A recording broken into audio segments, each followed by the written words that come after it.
that I have, done in the last, I'm in my second term, second and final term, is apartment inspection reform. I've been trying to push forward an ordinance that would protect the tenants from many things that were discussed today, and eviction is one of them. I've got some handouts here. I'll leave these at a table, whichever table is convenient. On this form, there is a QR code in Spanish and English talking about tenant education, so what your rights are as tenants. And there's also understanding your lease. So oftentimes people really we kind of go in and we sign the lease, and we don't really read all the small print on the lease. So this will explain to you kind of what to look for, what key things to look for to make sure that you're understanding that you're entering a contractual agreement. So this ordinance I'm wanting to push forward, hopefully we get it done in about 90 days. It will do a little bit of what Eric was talking about at the end. So if the apartment that you're living in is not habitable, there's a state code called Chapter 92 that we abide by. If for some reason this apartment is not habitable, we will have some requirements that landlord will have to follow. The city of Houston has oversight over that, but we have not taken the privilege of using that. And so we're gonna put forward some enforcement in addition to making sure that where you live is safe. And that means, and when I say safe, I mean from a health perspective. So running water, air conditioning when it's summer, heat when it's cold. There's no sewer on the property. There are no rodents. You don't have mold in your apartment, in your unit. One thing I would like to add to what was mentioned is it's very, very important for you to call 311 and make a report. Now, what we find in many communities, especially our immigrant communities, is that you are afraid because oftentimes it brings attention to your situation.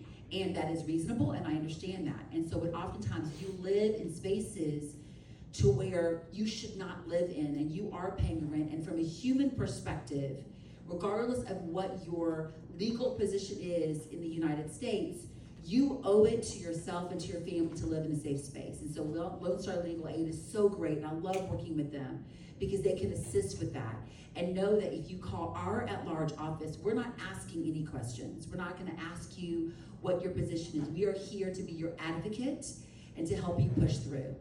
The last piece of this is many times you're just short $150 or you're just short a light bill. There's one little piece, right, that just pushes you to the edge to where you just can't make it happen.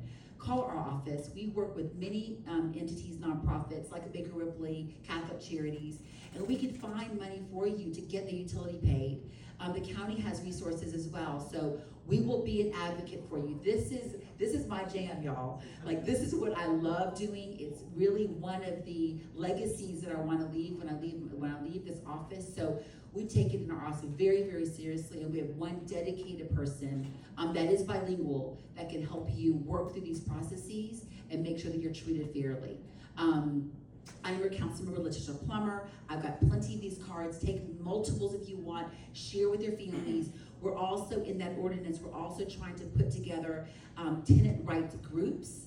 So you binding with other tenants in your community to help advocate for yourself, because gates that don't work, security that isn't done properly, improper lighting, these are all things that create crime issues in those communities as well, and we want to know what that is, and we work swiftly, we get it done quick, we get HPD in there, we get Department of Neighborhoods if necessary. The health department can only enter your unit if you call 311 and make a complaint. I want to be very, very clear about that. Other than that, no one else can enter your unit. So calling 311 is incredibly important if you feel that your apartment is causing you some level of illness. Is it okay if I open just a couple questions? Yeah. Or, okay, does anyone have any questions about what I stated? Yes. When it comes to reading a lease, we have such a diverse, many cultures and languages. Is there any way that apartments could at least have the leases written in Spanish? That's a great question. What we can do is if they don't, so unfortunately we are not able to mandate that. And then we hear that so often that they sign leases that they just don't understand. We are not lawyers, but what we can do is be a resource for you. So if we can get a translator for you to get the lease translated in a different language. We've got multiple people that work with the city that allow us to translate, but we can't give you any legal advice. Maybe that's something we can work on with Lone Star Legal, because we want to be careful, right, that we don't take any, that we don't have any, we don't reprimanded on a legal agreement. But it is important to sign a lease of your language, of your native language. And so call my office. I mean, honestly, we will find a way to get that person that help to make sure whatever they're signing, they understand in their native language. Just 1 second. Almost all apartments in this city use the Texas Apartment Association model lease. It's available in Spanish. They should be able to give it to you. That's really good news.